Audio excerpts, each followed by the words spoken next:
You have to judge us. Who can shoulder the immense, awesome responsibilities of the presidency? You've been doing this for 30 years.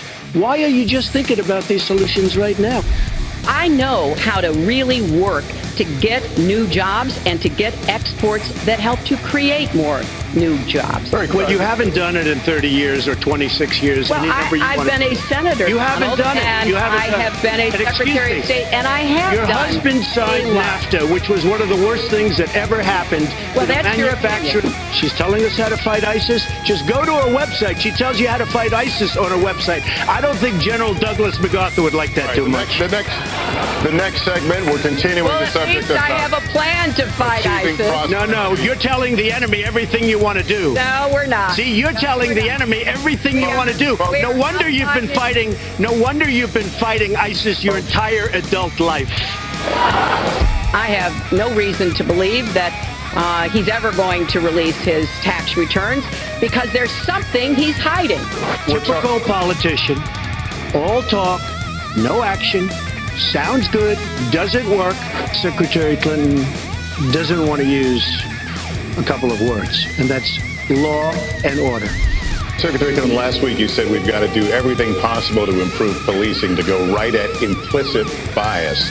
Do you believe that police are implicitly biased against black people? Lester, I think implicit bias is a problem for everyone, not just police.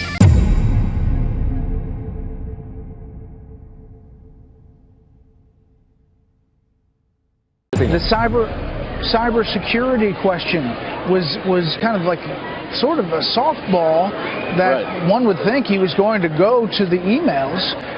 They only talked about emails very briefly, and they didn't talk about immigration at all. Well, he had one good line where he said it was more than a mistake. That was done purposefully. You had 5 people given immunity deals, as a result of your so-called mistake, which brought it home. But there was a lot of time that he was given to exploit the issue, which has been a major issue in the campaign, and it went unused. He went back to the taxes and playing defense on that. What do you make of she came out swinging on this, that he stiffs the little guy, he doesn't pay the contractors, and he didn't really defend it other than to say maybe they didn't do a good job, maybe they didn't do the job to my liking, which, led to some people sort of oohing and eyeing in the debate room.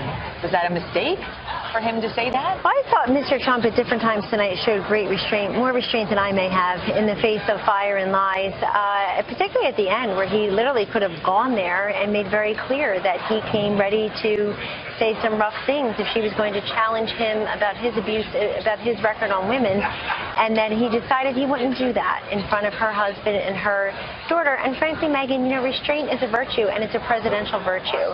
And I think for all those people who love to talk about tone and temperament, they ought to go replay that clip and think of all the things that were going through millions of Americans' heads that he didn't say. I really appreciated it. The other thing is that, Donald Trump is somebody who has employed tens of thousands of people over the years. Think about that. He's compensating them. They're getting benefits. They're getting health care. And many of them are women. And he's promoted women to some of the highest echelons, including in his campaign and certainly in his corporation. What jobs has she created? Who has Hillary Clinton employed? And the State Department doesn't count. We pay for them. They're in taxpayer dollars. So I think his record on business creation and job creation is unparalleled on that stage. Why didn't he go harder after the email issue? Well, he was the only one who raised the email issue tonight, actually. The moderator followed up by saying, he mentioned your emails. Do you have a response, Mrs. Clinton? He might have had a question ready, and Trump got it to him first. Perhaps. Sometimes that happens. Perhaps. Moderating. So Donald Trump did mention the fact that she has deleted 33,000 emails. That's very much on the minds of Americans. Do you think he's going to go after her hard? I'm talking about Trump supporters who wanted to see him go after that more, which has been a big issue for a lot of voters. Do you think we'll see more of that in future debates from him? Well, I hope we'll see more of that even before the debates. In other words, we don't have to wait for these 3 90-minute blocks, Megyn, to find out who these people really are on the issues. But we did have to wait for that with Mrs. Clinton because she doesn't really give many policy speeches. No. If she's talking about press policy, interviews. That's right. Thank you. If she's talking about policy, we don't know it because we're not donors at her fundraisers. And so, and that's an incredibly important point here because Mr. Trump is out there every single day talking about policy. She waited until she filled her head with all these facts and figures, came to a debate, and made sure we heard everything. No, it's harder. It's much harder when you're sitting in this chair and I can play the soundbite of you saying how TPP is the gold standard. I mean, that's a much harder situation than being on the debate stage, which is why we hope she'll come here. Yeah. So let me ask you to grade both performances, his and hers. Oh, I'm so bad at that. Just take a stab at it. I mean, I'd give them both a satisfactory in that I guess 90 minutes went too quickly for me. There are so many issues that could have fallen into those particular categories. America didn't hear that she's for late-term abortion, sex-selective abortion, that you can find out the gender of your baby, and then social issues in right, and that she was absolutely against gay marriage in 2008, emphatically so. The first time she lost president, and this time when she's going to lose president, she changed her mind completely. There wasn't much on the border, and I think, frankly, her very amnesty-like open borders policy on immigration, what would she really do with Syrian refugees? They're very different on that issue. But that's not a failing so much as of anybody on the debate stage so much as just a limited time. Yeah. He was taking heat just a moment ago for interrupting her. You know, she was saying things with which he disagreed, and he would pipe in saying, not true, or whatever. They weren't, it was sort of a back and forth. Was that a mistake, or was that fair game? It's fair to defend yourself, and I think sometimes when you're in a situation like that, you're just so shocked that somebody would lie and try to spin it in such a way in real time in front of tens of millions of people, Megyn, that you feel the only way to defend yourself is your natural reaction. Remember, he's not a politician, and so Hillary Clinton has participated in 34 primary debates. Let me just repeat that, 34 primary debates. It's a remarkable number. He did all those primary debates and said he won everyone. He did, as a non-politician. She's a practiced politician, and so he never asks me as a pollster, what word do I use? Which way should I look? What tie should I wear? And so that we don't have those conversations. I respect that. But no, by the way, I'm sorry for interrupting you. No. That wasn't nice, but it wasn't 25. Go for it. No, here's what I want to get out. He was saying not true, or no, or this is how it was, or that's a fact. And instead of interrupting, you know what she was doing? She was rolling her eyes. She was very glib, and sometimes she had a smirk on her. Last question. Why did he say that he never called climate change a hoax when he has many times, and suggest that he didn't suggest it was for China's benefit, because he did? Well, I think what he's saying is, as a presidential candidate where he's really studied these issues and consulting with experts, he has said very clearly. He said it recently. He said that climate change is a hoax, and suggested that it inures to China's benefit. I can tell you what he does say often. No, I'm telling you, that's what he says. So why did he deny it? He thinks it doesn't make it's man-made. He does think, he has said that some of these scientists are exaggerating it because they're paid to do so. But he also has been very clear. They're very different on climate change. It's probably a really bright line demarcation for them, because they are. But you're suggesting that, she lies, and I think the conclusion of most people is all these politicians lie, and we just have to find out which are the lies and which are. Well, he is now. Well, but in the newest ABC News Washington Post poll, Megyn, more Americans think that she's not honest and trustworthy than him by a pretty significant margin, and I think part of it is because she has a record that is now going to be scoured. Thank you very much for being here on a very busy night. That's Charles. What'd you think? Well, I mean, it was not exactly the knockout fight that we thought. It was a spirited fight. I think in the end it was something like a draw, but I do believe that the draw goes to the challenger, in the sense that Trump did not go over the line, and the very fact that he could go 90 minutes on the same stage automatically elevates the challenger. That's just automatic for any debate of that sort. I think he did allow himself to get very defensive, and she exploited that. She kept coming back to things where he wasted a lot of time on taxes, on some of the other issues that he felt personally about, and as a result, he missed a lot of opportunities. She presented herself as she always does, stolid, solid, knows her stuff, not terribly exciting, but reliable, and I think that's the best that she can do. Likeable, she couldn't, but that was not something within her reach. And he contained himself in the sense that I don't think he committed any gaffes, but he allowed himself to sort of, she could find something personal about him that would make him go down rabbit holes at a time when he had wide openings to go after her on emails and other items and let them go. What did you make of the fact that prior to the debate, analysts were saying they both needed to reach out to college-educated white voters, that they're fighting over these college-educated white voters that would normally be voting Republican, but have some hesitancy over Trump, suburban whites in particular. Did either make any progress as you saw it with that group? I don't think so at all. I don't think there was anything of substance that would capture one constituency or another that either of them said. I think this was all about atmospherics, all about personality.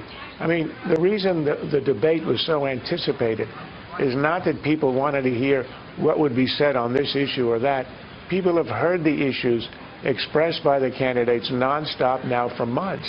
They know their positions. They wanted to see how they interact and what their demeanor is. And I thought on demeanor she came out slightly ahead. But nonetheless, because he was heralded as a guy who's sort of out of control, you can't entrust nuclear codes to, and all that. The fact that he was reasonably sort of moderating himself, I think is to his advantage. So on edge, if you had to say, does it have an impact? Probably not, but if anything, it would at least not stop his momentum. Pow, pow, pow.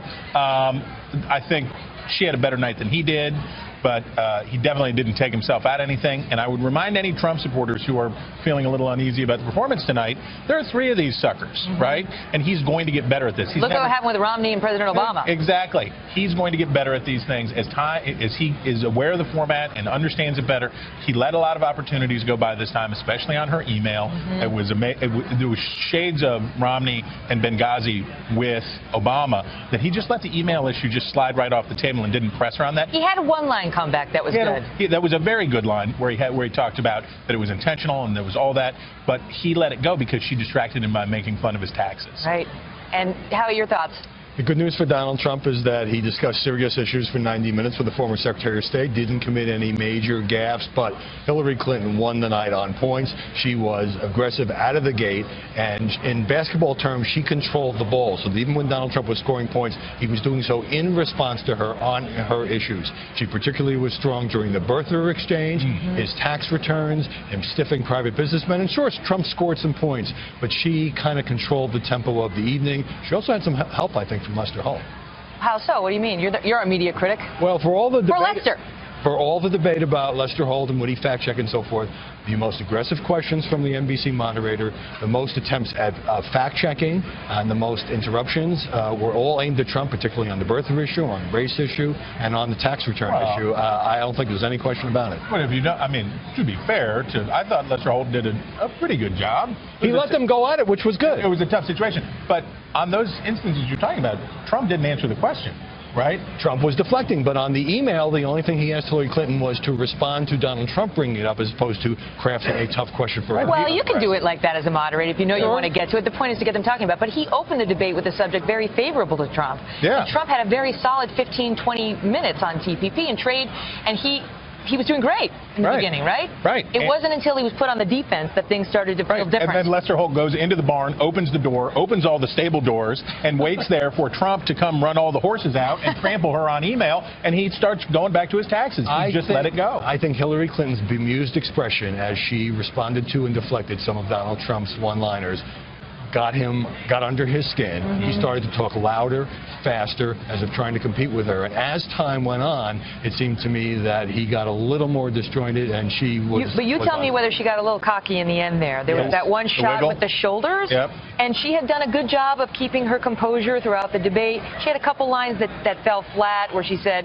I think he's making fun of the fact that I stayed home to prepare for this debate. You know what else I prepare for? The presidency. Yeah. Like, snap, like Zorro snap. And Trump, it was just a throwaway comment he made. Like, I was in these cities, you weren't there. I don't know if you tell me whether it required a response or the shoulder shake. She also made a notable error on the same thing about being cocky, about being arrogant. At the end, when Lester Holt teed it up and said, Mr. Trump, you said she didn't look like a president, didn't look presidential. Is that about her gender? Is that about her being a woman? And her answer was that stupid thing that she says all the time about, I flew to this many countries and I did that. And I'm like, you're letting it go by? Then she realized belatedly, right, wait, I have 8 things that I'm supposed to say about him being sexist, and I forgot to say them. And she kind of jammed it in. Yes. All right. I want to stand you by. We're going to get back to you guys because we have Charles. Joining me now, Brian Fallon, who's the National Press Secretary for the Clinton campaign. Brian, great to see you. Thanks for having me. So I'm sure you think that she won, and she did beautifully. But let me ask you. I do. Let me ask you this before we get to the spin.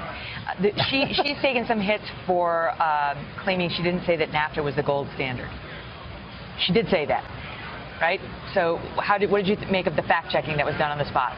On TPP. Yeah, I'm sorry, on TPP. Right. So, look, I think she explained that in the course of the debate. At one point when she was Secretary of State, she was hoping that the deal, when it was finally negotiated in its full detail, would be something she could support. Once she saw the details of it, it failed to meet her tests. She's been pretty clear and open about that. But she denied saying that it was the gold standard, and she did say that. That was something that was said at an earlier point before the deal was negotiated. I think overall, though, she owned the issue of the economy. The first 15 minutes were devoted to the subject of the economy. I think she took the fight to Donald Trump right away. The economy was the #1 issue that we wanted to talk about in this debate because it's the #1 issue on the minds of all the voters, including all the persuadable voters that are left in this election still making up their minds.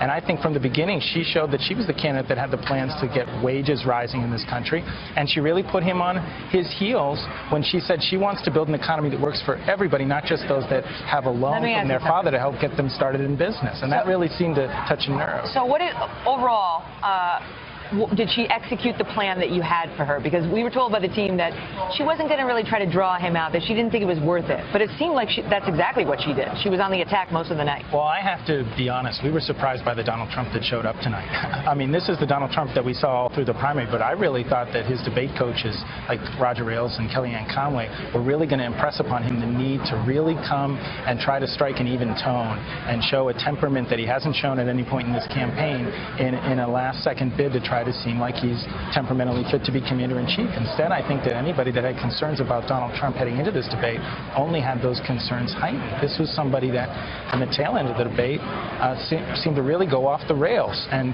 he at one point tried to... Well, I think that he doubled down on some of the biggest lies that he's told in this campaign, whether it was his role in promoting the birtherism theory or his support for the Iraq War. I think that led to a tangent that was, quite frankly, hard to follow. What did you make? Can I ask you about the birtherism, though? Because understanding all that Trump did to promote that lie, okay? Right. Granting for the purposes of this discussion that he did promote that. She did some of that as well. She didn't. Explain why that's true, because sure. Trump was right that the McClatchy bureau chief from the time came out and said that Sid Blumenthal, who was her right-hand person, came to him and said, go to Kenya, go investigate this. We think Trump may have been born there.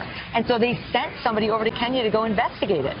So Politico looked into those claims, actually, and a couple weeks ago, Blake Hounshaw from Politico actually published a report. He talked to the reporters that were based overseas that were actually tasked by this editor in Washington to look into this. I remember. And they said, this is something else entirely. We weren't looking into birtherism. They said they couldn't remember. They said they went over, and what the reporter who spoke with this McClatchy bureau chief said was, I'm certain that would have been one of the things they asked us to look into. He said, I don't actively recall it, but I'm certain it's one of the things they would have asked us to look into. So what Donald Trump really stressed on the debate stage tonight, he invoked the former campaign manager of Hillary Clinton's from 2008. Patty Louise Doyle. Right, and said that she went on television last week and admitted that they had some role in the birtherism conspiracy. That's not at all what she said. She acknowledged that there was one regional organizer in Iowa that was peddling this, and as soon as they learned about it, they fired that person. She fired. There's a huge difference between that. Just to let our audience know, this is your candidate, Hillary Clinton, leaving the building, probably going home and taking a rest after a long night here in the former President Bill Clinton, after a long night here at Hofstra University, which was full of fireworks. Sorry, Brian, go ahead. Well, I think actually that we have a debate watch party close by. Oh, is that right? Making a stop there. We'll see. Okay. Well, it wasn't a comment on her health. I'm just saying it's been a hell of a day for even the reporters, never mind the candidates. I think she looked pretty tireless up there. She seemed very spry. Her health is fine. Is she over the pneumonia? Well, I think it takes a while to get over pneumonia, but she certainly didn't show any signs of it tonight. Before I move away from the birther issue, and I want to see if we have the soundbite. Do we have the soundbite about on Trump talking about how he did President Obama a favor? All right, we don't, but let me paraphrase. He basically said, and I have the notes here, that I think I did a great job for the whole country on that, and for the president himself to get him to release that birth certificate. There were audible gasps inside the auditorium when he said that. What was your reaction? I mean, what nerve, what chutzpah to act like he did the president a favor after trafficking in a bigoted birtherism conspiracy for 5 years that undercut our first African-American president.